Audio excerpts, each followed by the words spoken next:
Dan untuk materi yang pertama adalah pentingnya penilaian risiko, di mana penilaian risiko merupakan proses fundamental yang menghubungkan pengenalan atau recognition dan pemeringkatan atau rating risiko untuk menentukan ancaman paling signifikan terhadap strategi organisasi.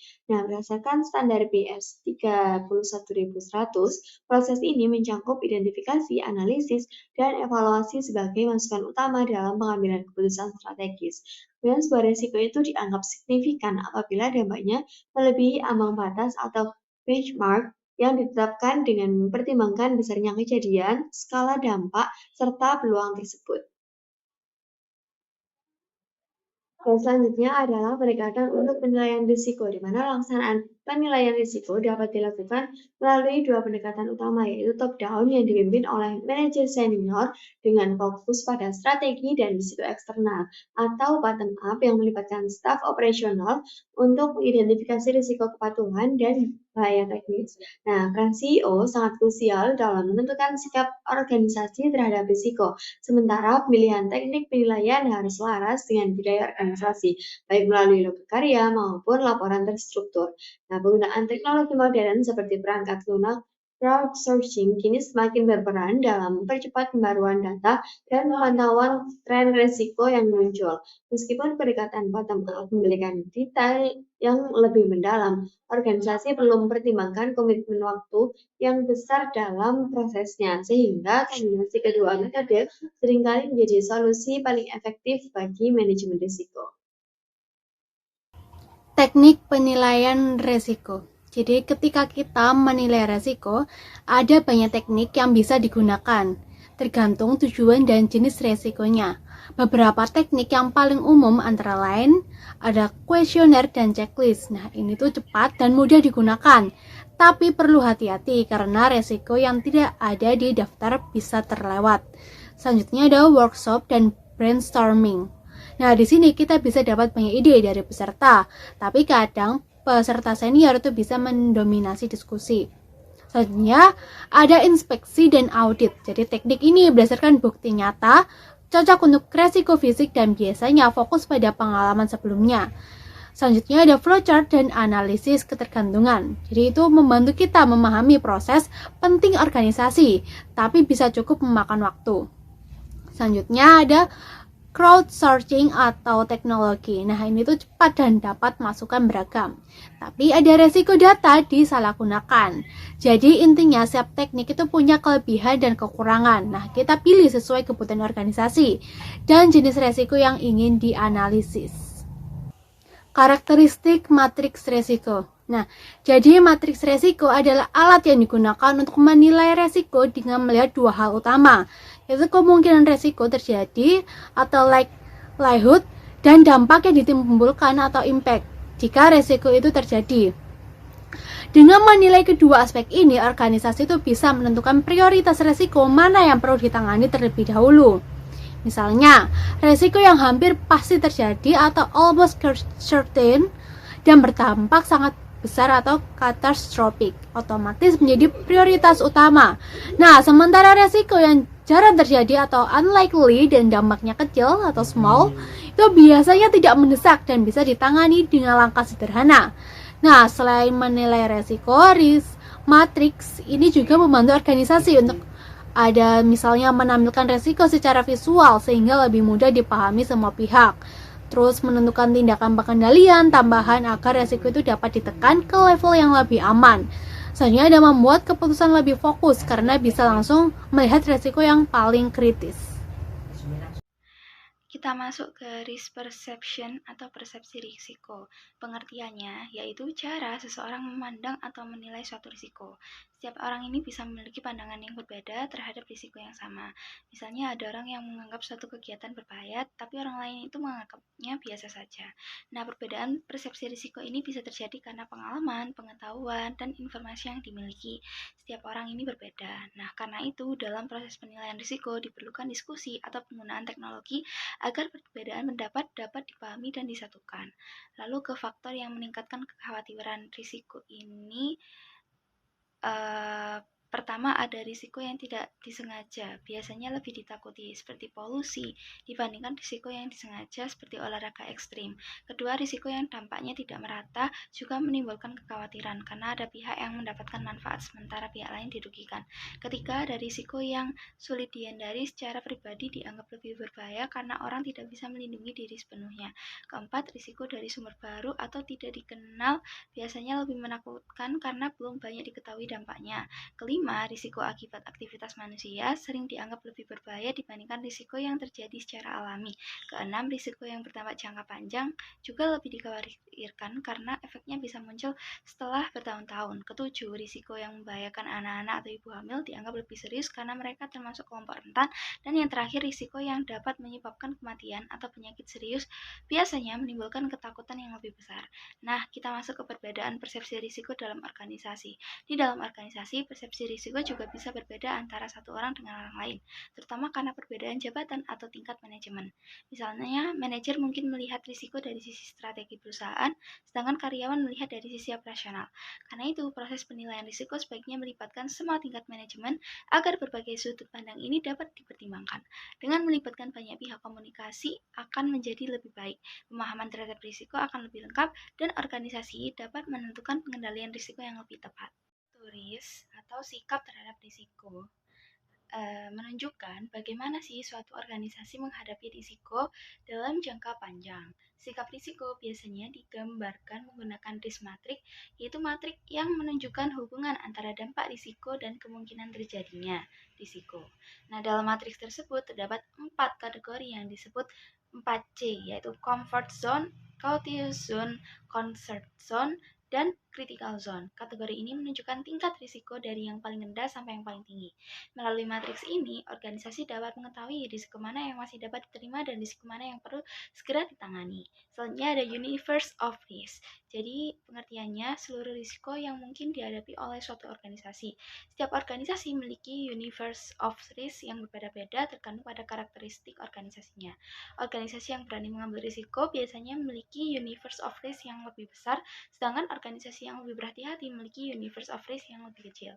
Universe of risk membantu organisasi mengidentifikasi semua risiko yang sudah ada maupun risiko baru yang mungkin muncul.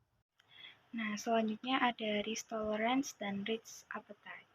Risk tolerance adalah tingkat risiko yang masih dapat diterima oleh organisasi tanpa mengganggu kegiatan operasionalnya. Setiap organisasi memiliki batas risiko yang berbeda, tergantung pada kebijakan dan kondisi organisasi tersebut.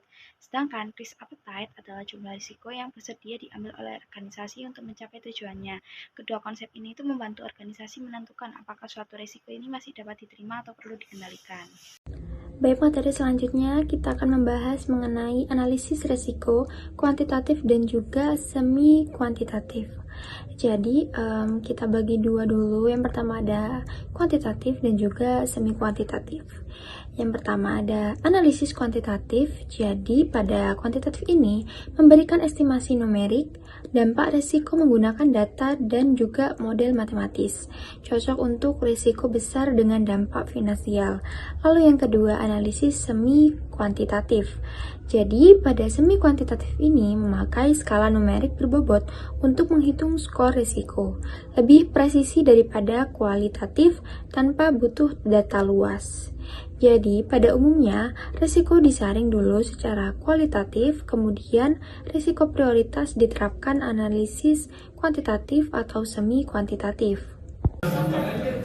Baik, di bagian ini saya akan bahas tentang analisis frekuensi dan penggunaan nilai dalam analisis risiko kuantitatif. Nah, pertama, analisis frekuensi adalah teknik dalam analisis risiko kuantitatif yang digunakan untuk memperkirakan seberapa sering suatu risiko terjadi dalam periode tertentu, misalnya dalam 1 tahun.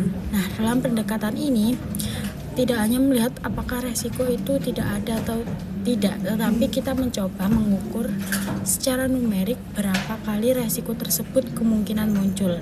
Nah, analisis ini memahami 2 dimensi utama risiko, yaitu yang pertama adalah frekuensi, yaitu seberapa sering resiko terjadi. Nah, yang kedua adalah keparahan atau severity, yaitu seberapa besar kerugian setiap kali resiko itu terjadi. Nah, untuk menghitung frekuensi biasanya digunakan data historis perusahaan. Namun, jika resikonya jarang terjadi tetapi berdampak besar seperti bencana alam atau serangan cyber, maka perusahaan bisa menggunakan data industri atau data eksternal. Nah, dalam pemodelan statistik, distribusi yang sering digunakan untuk kejadian yang jarang adalah distribusi Poisson. Nah, kemudian jika model frekuensi digabungkan dengan model keparahan, perusahaan bisa membangun distribusi kerugian agregat. Nah, dari situ bisa dihitung metrik resiko seperti value at risk atau expected loss. Nah, jadi intinya analisis frekuensi itu membantu perusahaan memahami pola kejadian resiko secara objektif dan berbasis data. Selanjutnya, saya akan bahas tentang penggunaan nilai dalam analisis resiko, yaitu expected loss atau nilai ekspektasi kerugian. Nah, expected loss adalah rata-rata kerugian finansial yang diperkirakan akan terjadi dari suatu resiko dalam periode tertentu. Nah, konsep ini sangat sederhana tetapi sangat penting karena membantu manajemen menerjemahkan resiko ke dalam angka uang. Nah, rumusnya adalah expected loss sama dengan probabilitas dikalikan dampak, di mana probabilitas adalah kemungkinan resiko terjadi dan dampak adalah kerugian finansial jika resiko tersebut benar-benar terjadi. Manfaat dari expected loss yang pertama, mengubah resiko menjadi angka moneter. Kedua, membantu analisis biaya dan manfaat. Ketiga, membantu pengambilan keputusan alokasi modal. Namun, metode ini kurang cocok untuk resiko yang tidak berwujud seperti resiko reputasi. Jadi, kesimpulannya, penggunaan nilai dalam bentuk expected loss membantu manajemen mengambil keputusan secara lebih rasional, terukur, dan berbasis data. Oke, next slide kita akan membahas mengenai simulasi Monte Carlo, di mana simulasi Monte Carlo ini adalah sebuah teknik analisis resiko kuantitatif yang sangat kuat dan fleksibel, yang menggunakan komputer untuk memodelkan ketidakpastian dalam sebuah sistem atau proses.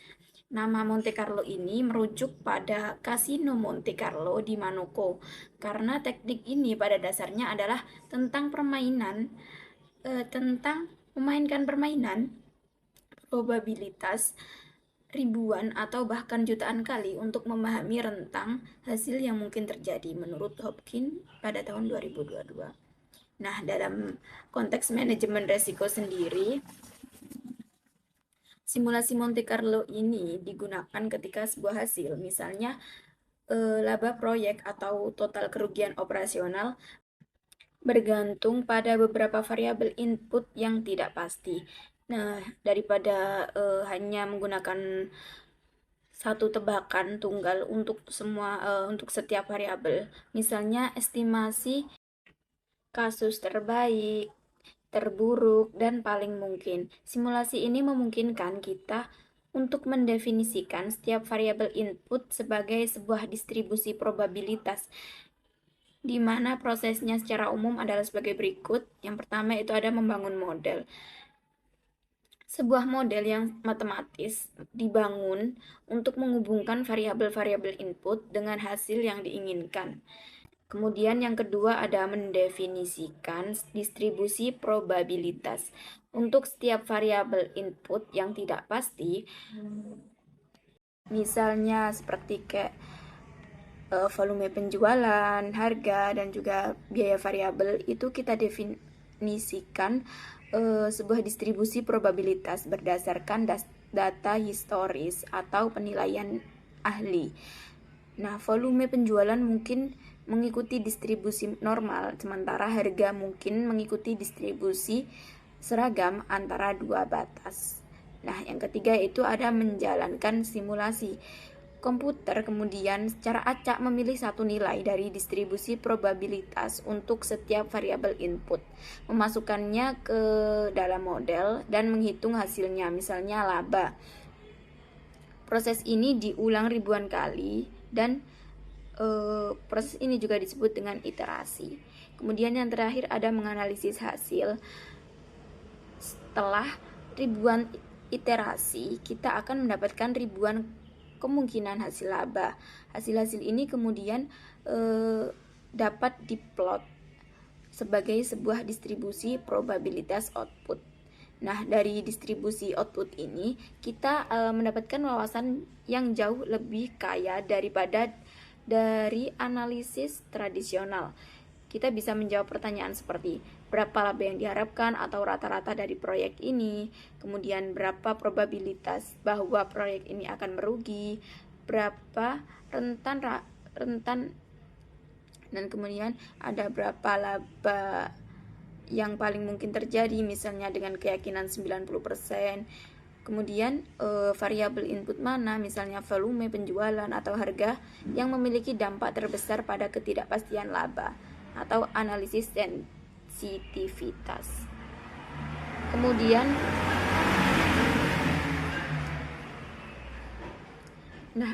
untuk simulasi Monte Carlo ini sendiri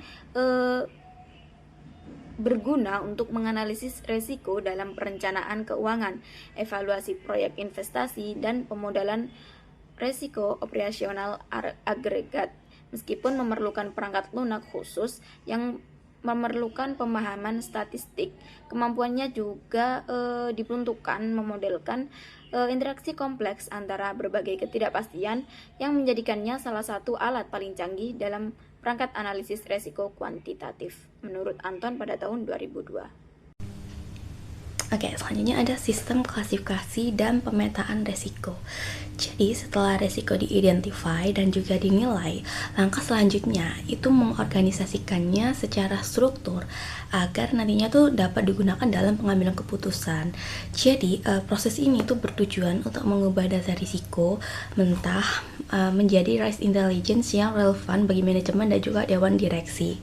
Jadi, untuk yang pertama, kita tuh harus mengklasifikasikan resiko. Jadi, resiko nantinya itu akan dikelompokkan ke dalam kategori seperti resiko strategis, operasional, keuangan, kepatuhan, dan juga reputasi. Nah, klasifikasi ini tuh nantinya tuh akan membantu organisasi melihat konsentrasi resiko, mengidentifikasi tren, serta menilai ketidakseimbangan exposure resiko pada kategori tertentu. Yang kedua, ada pemetaan resiko. Nah, ini tuh dilakukan melalui risk matrix atau heat map yang nantinya tuh akan memetakan resiko berdasarkan probabilitas dan juga dampak. Nah, visualisasi ini itu nantinya akan memudahkan mengidentifikasi resiko tinggi dan atau yang zona merah, dan juga mendukung komunikasi kepada pihak-pihak non teknis. Jadi, selanjutnya seluruh informasi resiko nantinya akan dirangkum ke dalam risk register yang memuat deskripsi resiko, pemilih resiko, tingkat resiko, pengendalian yang ada, dan juga rencana-rencana mitigasinya. Nah, dokumen ini itu bersifat dynamic dan menjadi alat pengendalian manajemen. Jadi yang pertama-tama kita akan masuk nih ke kategori resiko berdasarkan type. Jadi kategorisasi resiko sendiri itu diproses mengelompokkan resiko berdasarkan karakteristik atau sumber yang sama nantinya agar resiko ini mudah dikelola. Nah, proses ini tuh sangat penting karena nantinya tuh membantu memahami profil resiko organisasi secara menyeluruh, juga memudahkan penugasan tanggung jawab serta menghasilkan pelaporan yang lebih ringkas dan bermakna bagi manajemen dan dewan. Nah, skema yang umum digunakan itu adalah pengumpulan resiko berdasarkan tipe resiko dengan struktur hierarkis. Yang pertama, resiko strategis. Jadi resiko ini tuh mempengaruhi pencapaian tujuan jangka panjang organisasi. Biasanya berasal dari keputusan manajemen atau perusahaan lingkungan eksternal. Yang kedua ada risiko operasional. Nah, resiko ini itu timbul dari aktivitas sehari-hari akibat kegagalan proses manusia, sistem, atau juga kejadian eksternal. Yang ketiga, resiko keuangan. Kalau resiko ini itu berkaitan dengan pengelolaan keuangan dan juga fluktuasi pasar seperti resiko kredit, pasar, dan juga likuiditas. Yang keempat, ada resiko kepatuhan. Nah, resiko ini itu akibat ketidakpatuhan terhadap hukum, regulasi, dan juga kebijakan yang berlaku. Setiap kategori itu nantinya itu akan dipecah-pecah lagi menjadi subkategori. Misalnya nih, resiko operasional. Dia itu akan mencakup resiko proses, manusia, sistem, dan teknologi. Nah, resiko keuangan nantinya itu dapat dipisah menjadi resiko pasar, kredit, likuiditas. Nah, dengan struktur ini, organisasi implementasi ini dapat mengagregasi risiko, identifikasi konsentrasi risiko tertentu, serta nanti itu dapat menetapkan pemilik risiko secara jelas sesuai fungsi atau juga departemen terkait. Selanjutnya, pada saat ini kita akan membahas mengenai pemetaan risiko atau risk mapping dan juga heat map. Sebelumnya, sebenarnya apa sih risk mapping dan juga heat map itu? Jadi, risk mapping itu merupakan visualisasi dari hasil penilaian risiko, sedangkan heat map itu merupakan representasi grafis matriks risiko yang menunjukkan probabilitas dan juga dampaknya dengan ditandai warna hijau, kuning, dan juga merah untuk menunjukkan tingkat risikonya. Kemudian kita masuk ke cara kerjanya. Jadi cara kerjanya itu adalah dengan risiko itu pertamanya dinilai terdahulu berdasarkan probabilitas dan juga dampak yang ada. Lalu dipetakan ke dalam grid atau matrix dan kemudian warna menunjukkan tingkat signifikasi risiko. Seperti yang sudah saya katakan tadi, ada hijau, kuning, dan juga merah. Nah, kemudian manfaat utamanya apa?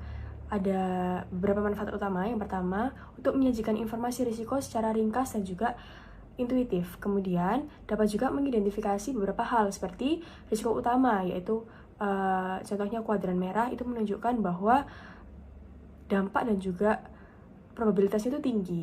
Kemudian ada risiko pada area tertentu, dan yang terakhir adalah perubahan risiko dari waktu ke waktu.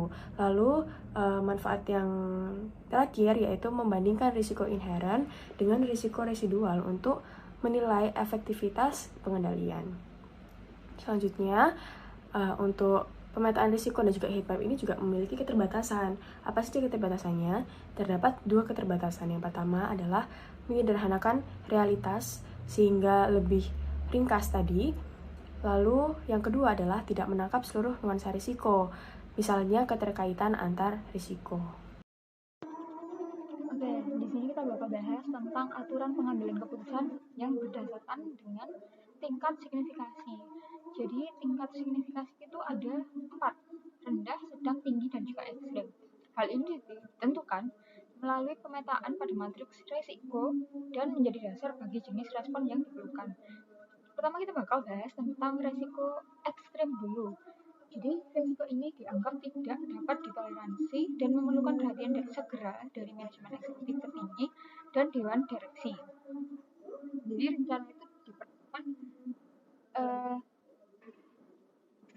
dikembangkan dan diimplementasikan sesegera mungkin. Yang kedua, itu ada resiko tinggi yang dianggap tidak dapat diterima dalam jangka panjang. Jadi resiko ini memerlukan perhatian manajemen senior dan juga rencana perlakuan spesifik dengan jadwal waktu yang jelas.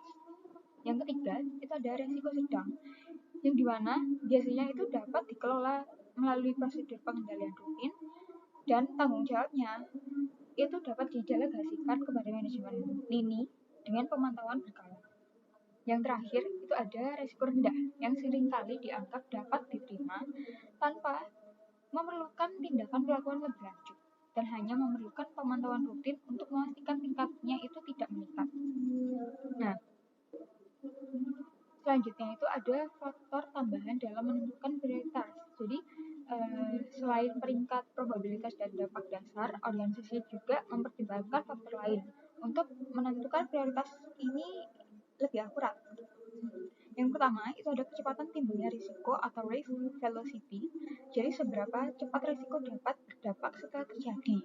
Nah, risiko dengan kecepatan tinggi itu mungkin untuk memerlukan prioritas lebih tinggi. Yang kedua, ada keterkaitan risiko atau risk interconnectivity. Jadi, apakah satu risiko itu dapat memicu risiko lainnya, dan risiko yang sangat terhubung ini bisa lebih berbahaya. Yang terakhir, itu ada tingkat kepercayaan pada penilaian. Jadi, seberapa yakin organisasi itu dengan data penilaian probabilitasnya dan dampaknya. Nah, apabila ketidakpastian penilaian ini tinggi, mungkin diperlukan analisis lebih lanjut sebelum